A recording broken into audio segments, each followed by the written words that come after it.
Major update, we're now learning that Rohit Arya, who held the children hostage, had installed sensors on all the windows and doors. He installed motion detector sensors everywhere to prevent police from trying to enter. Not only this, he had all the CCTV cameras angled in one direction so that no one could detect anything from the CCTV.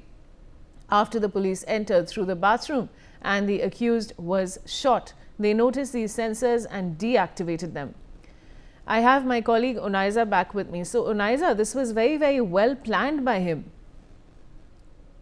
Like I mentioned, that he was when he tried to get his money, he has done number of attempts to get his claimed money for his work. He has actually protested over it, in 2020 also.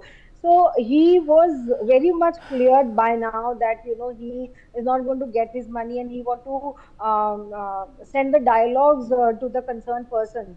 So he planned this, like I mentioned earlier also, that Rohit Arya has planned this audition 15 days ago of this incident, and he was very much clear about his act that he's going to call the children for audition, and he's going to kidnap them inside a room, and then he will demand to have a dialogue with the concerned person. So of course he has planned everything accordingly, and then we also got this news that he has sprinkled some chemical on the ground, that if anything goes wrong, he will immediately act for to kill these children.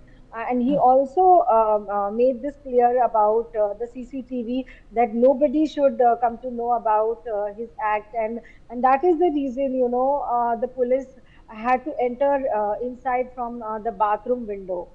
Yes, talking about his plan was concrete, and he was very much clear about his actions, and he had planned accordingly, because he was aware that police going to take these actions, and he has monitored all the CCTV footage, and of course, if somebody is cleared about his action, so Rohit Arya had this clear picture, since he was involved in the government project, in the ad campaign. So he had this technical knowledge, and he has utilized this knowledge for this act here, and he has taken all the CCTV monitored in his hand, and he was monitoring everything from inside the room, and then. Of course, police had to do this action, and because of that, police entered through the bathroom's window and taken the control in their home. All right, Unaiza, we were telling our viewers earlier about the post-mortem, and now viewers, the latest update is that the post-mortem process of Rohit Arya's body has started. The post-mortem will be videographed. Meanwhile, Rohit Arya's family has left for Mumbai from Pune. Unaiza, big update coming in. The process has started, a lot of discoveries to be made. What more can you tell us?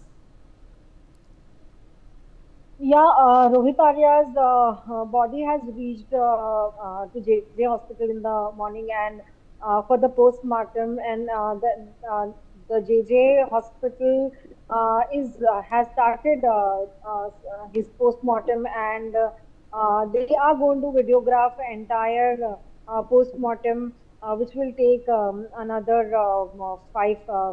6 hours to be completed. So by evening, we are expecting his post-mortem reports.